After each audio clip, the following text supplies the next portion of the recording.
Welcome to TV3. On this week's episode, we'll be covering fighters, rulers, kings, and of course, answering some of your comments and questions in the feedback section. Now, before we get started, a little bit of an apology for the lack of content on this channel as of late. Yesterday was Labor Day here in Canada, and I figured with it being Labor Day, being a long weekend, I would just extend that out for the entire week and take time away from YouTube. But not to worry, normal service will return, starting with the news. Alright, so the news this week is largely action figure based, mainly covering all the new announcements from Bandai's Tamashii Nation's January releases, and we start off with the latest additions to their Street Fighter cast. Now, we've seen these two before, but now we have the full shots in all their glory, and first up is SH Figuarts Akuma. Now, Akuma, of course, being the other Shoto fighter along with Ken, Ryu, Sakura. Now, Akuma looks great. I don't really think I have any complaints so far. I mean, he does have funny looking knees, but that's to be expected. I love the head sculpt, and I especially love the fireball effect part, especially the photo of him doing the air fireball. I think that's just super cool. If anything, the biggest surprise about Akuma is that he came before Ken. I mean, they had the Ryu, there was no Ken, but there's now Akuma, so that's just throwing me off a little bit. Otherwise, it looks like a great figure. The second Street Fighter edition is the one that I think most fans are most excited for, and that is Rainbow Mika. Now, this figure looks awesome, although I will admit that the photography here is probably doing more of the heavy lifting on that sense, because these in-the-ring shots just look incredible. I still think that from the back, her torso does look a bit too cut up, but everything else seems to be more or less as you would expect. I mean, the details are nice. The ground effect parts are nice, and like Akuma, it's just a nice looking Street Fighter action figure. Next up from Bandai is their release of SH Figuarts King Mickey. This, of course, being King Mickey from the Kingdom Hearts series, and this is a tiny little, well, Mickey Mouse from Kingdom Hearts, and he comes with his Keyblade, he comes with his black robe, you can have him with the hood up, hood down. Here's the thing about these small Figuarts. They always look great, but in practice, because they're so small, there's not much they can actually do. That said, this figure looks awesome. I've always thought that King Mickey from Kingdom Hearts was just one of the dumbest ideas, but they always ended up being the coolest idea at the same time. So I'm looking forward to this. I would say Kingdom Hearts is my guilty pleasure at this point for how ridiculous this scenario and the whole game is. But yeah, I'm looking forward to this, and so far the early signs are that it looks like it's going to be a neat figure. A little overpriced at about 4,500 yen, but hey, it's an SH Figuart. I wasn't really too surprised. Next up are a pair of female SH Figuarts that are very near and dear to my heart, but I get a sneaking suspicion that they will not sell well at all. So let's get on with it. The first one is from Space Battleship Yamato 2199, and that is Yamamoto Akira, or as she's known simply, Rei. Now, this, of course, is Rei, the fighter pilot from the series, and she's in her fighter pilot gear. She's looking as hot as ever, and she is definitely the best girl from Yamato 2199. As an action figure, though, I will say this is probably one of the more boring toys out there. I mean, there's really nothing this toy can do. Sure, it has a nice posable body, and she has a helmet that she could put on or hold, but otherwise, it's more just eye candy, so there's not really much else for this figure. To be honest, I would be more than happy with just a simple Figuart Zero when it comes to this. Moving over to the other SH Figuarts female, it is Cheryl Gnome from Macross F, otherwise known as the best Macross idol. Yes, Cheryl is the best. There is no argument. That is just a statement. Now, this figure has been released as a special anniversary. I believe it is for the 30th anniversary of Macross. That's what this figure is representing. It is an SH Figuart, so you can pose it, but it does look like accessories are minimal, as is the feature set. This is mostly just a really well-sculpted action figure that you can pose if you like. Much like the Rei before it, this is not something that I necessarily think will make for a great toy, but if you're a Macross fan, especially a Cheryl fan, this is one of the few, if not only, posable Cheryl Gnome figures out there, and you can bet your money that I will be getting it, so I'm pretty pumped. I always love me a good Macross idol girl. However, all these SH Figuarts announcements pale in comparison to the final SH Figuart announcement in this past week, and that is of my boy, SH Figuarts Kid Goku. Now, growing up, I loved Dragon Ball, I loved Dragon Ball Z, but looking back on it, Dragon Ball was the superior show, and I loved Kid Goku. This figure looks amazing. Now, it does have the problem of being a small figure art, which I did touch upon with King Mickey, in that small figure arts don't exactly make for the best toy. However, this one does come with a couple neat accessories to really complement him. In one hand, you get a Dragon Ball, a 4-star Dragon Ball, you get Nimbus the Cloud, and you get 2 versions of the Power Pole so that he can fight with it. I think it looks incredible. The only thing that could have made this toy better is if it were in the purple gi. I love that original purple gi. The orange one is fine. I get that the orange one is more iconic, but for me, I always remember Goku as wearing that purple suit originally, and where he meets Bulma, and that's just always been, in my mind, what Goku should be wearing. So I hope to see a recolor of this sooner rather than later, and hopefully to go with them, I hope we get a version of young Bulma, maybe with her motorcycle. I think that would be just awesome. All right, moving on over to Max Factory, and they have released full images of their next Fate Grand Order release, and that is Figma Ruler, otherwise known as Jeanne d'Arc or Joan of Arc. Now, this figure looks incredible. I gotta say, what a striking looking action figure. Now, I've always been attracted to female knight designs, and this is definitely one of the coolest I've seen in recent years. I haven't seen Fate Grand Order, but I do like this character design. I love the flag. I like how it comes with optional parts of the flag can become the spear. That's just really neat. I will say, and I've been saying, if you've been following me on Twitter, you'll know I've been saying this, that I do have one problem with this figure, and that is her chest. And when I say her chest, I mean her boobs, because her boobs look like a butt. Stare at it long enough, you'll see what I mean. It looks like there's a pair of butt cheeks on her chest, and that's just a little weird. Maybe it's the angle of these shots, maybe it's just me reading too far into it, but I don't know. Let me know if you agree or not in the comments section below. And finally, I could not let this segment end without at least trying to squish in one robot announcement, and that comes from Bandai and their Super Minipla series of model kits, and they are doing King Jader. That's right, King Jader from Gao Gai Gar in Super Minipla form.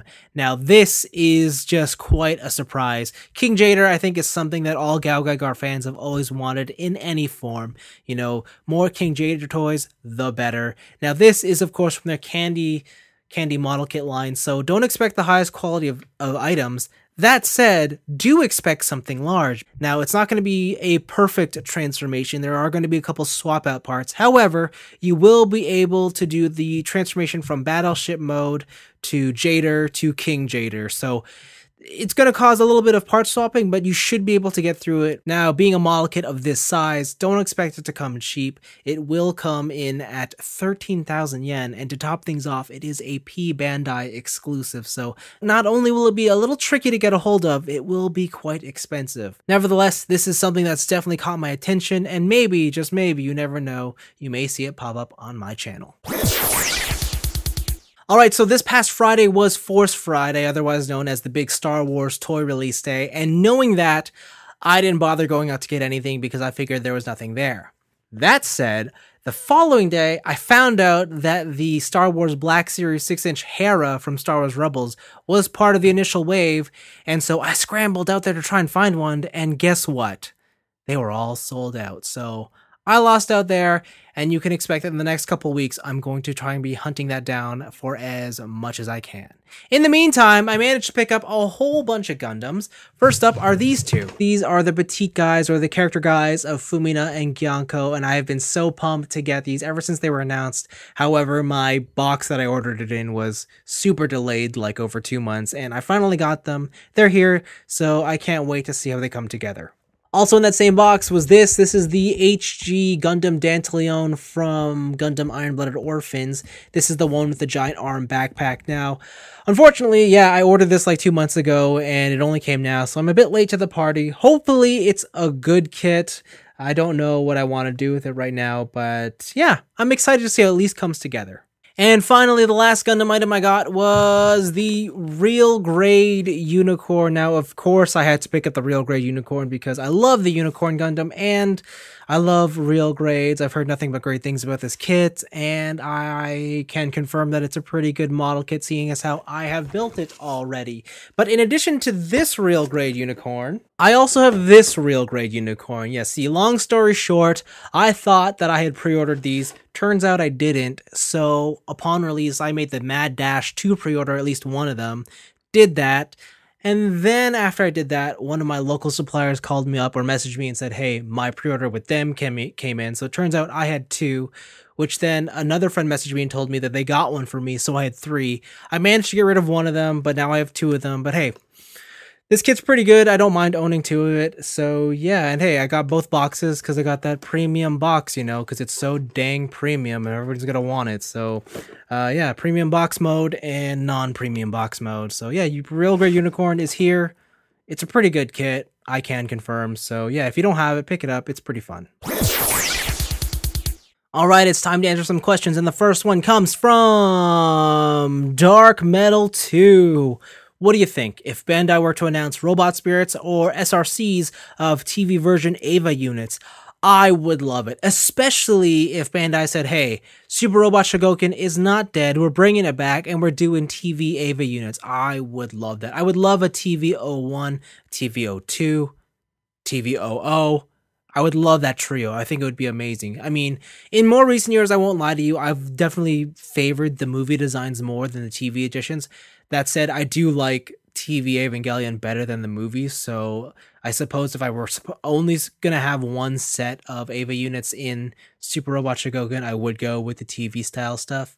So yeah, I would love it. I'd be all for it. Robot spirits, I don't know. There's just something about robot spirits where I feel like I'm overpaying for those things. They always feel like they're more expensive than they're actually worth. But that's just my side of the story. So yeah, SRC TV Eva units, I'm all for it. Thad Perkins asks, do you ever see yourself competing in Gunpla competitions? And it's Cheridum.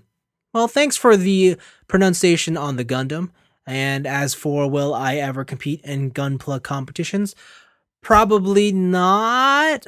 It's not so much that I don't want to do it. It's just I don't feel like I have the ability at the moment. I mean, skill-wise, I don't feel like I'm there yet, and skill is something I could definitely improve upon, but the more pressing concern for me is my lack of imagination. I feel like the people who make it to the top, the guys who are really good at what they do, have the most creative imagination. Anybody can learn skills, anyone can apply the skill, but it's coming up with the idea and then executing it. And my problem is I don't have a creative imagination, so I can't think of anything that's worthwhile or worthy to make. So yeah, so competitions for me, probably not. I'll stick to the YouTube reviewing game when I can do that. So yeah, that's how I feel about it. Robbie Marsden asks, is your name derived from the character Kamen Rider V3? Now, I get this question a lot, and I generally try to explain my channel name and my username a lot. However, every now and then I feel like it's a good time to refresh the story. So, Kamen Rider V3, no, I've never seen Kamen Rider V3, and unsurprisingly, when I go to a lot of toy shows and stuff, people meet me, they ask if it's a Kamen Rider derived thing, considering I do like Kamen Rider. But no, V3 does not come from Kamen Rider. V3 is very simple, comes from my name, Vince, and my favorite number is 3. Now, where did the type come from? When I was younger, and I used to use the name V3 for my first email or on MSN Messenger or whatnot, I one day got that email account hacked, and so I needed to think of another name that still comprised V3 in the title. At the time, I was super into cars, especially the Honda S2000, and the Honda S2000 had a version called Type V, and I thought that was cool, so I just used that as Type V3. So yes, the whole story behind my username is that it came from the car, Honda S2000 Type V, and then I used that as a connection to my original username V3, so that's how you got Type V3. There you go. Willie Weasel asks, not sure if this has been asked before or not, but what's the worst model kit you've ever built? I would say that the real grade Zeta Gundam is the worst Gundam I've ever built, which is a shame because I love the Zeta Gundam. The Zeta Gundam is probably my favorite or second favorite of all UC Gundams. I think at the end of the day, Bandai was just overstepping their ability. I still think that the Zeta Gundam is the only legit transforming Gundam in the real grade line. I know we have the Unicorn, but I don't think the Unicorn's transformation is what I would consider a real transformation, whereas the Zeta actually tried to do something, or at least tried to go from like robot to ship and back, and it just turned out to be a whole mess. So yeah, the real grade Zeta Gundam is the worst Gundam I've ever built.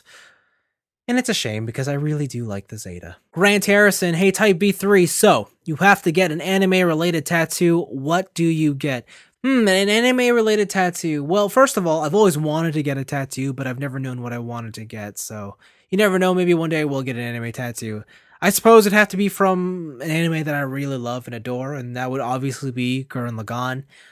From there, I would say that I would get a silhouette of the drill, the core drill pendant that Simone wears, and I would just put that, I don't know, maybe right here. I don't know. I'd have to think it over, but yeah, I would definitely take that drill silhouette, and that would probably be my only option. I've always skewed more to the more minimalist side of things. I would never get like a portrait or anything, so just something very simple and basic would suit me. And finally, Tristan Bryan wants to know my thoughts on Gundam Build Fighters GM's counterattack. He thought it was amazing and would call it the true ending to Season 1. Alright, now Tristan wasn't the only one to ask me for my thoughts on GM's counterattack, and for that reason, because a lot of you guys wanted to know, I will not be answering this question here. In fact, later on this week, you can look forward to a second special edition of TV3 that is completely focused on GM's counterattack, going through what my thoughts on the actual OVA, all the kits that were revealed, and all your thoughts on the show as well. So you guys can look forward to that in the next couple of days. And there you have it, another episode of TV3 over and done with. If you guys have any other suggestions or ideas, or you just want to extend the conversation, make sure to leave your thoughts in the comment section below. As for me, life is hectic and time is short, and I need to get back to it. So I will see you all next week. Bye-bye.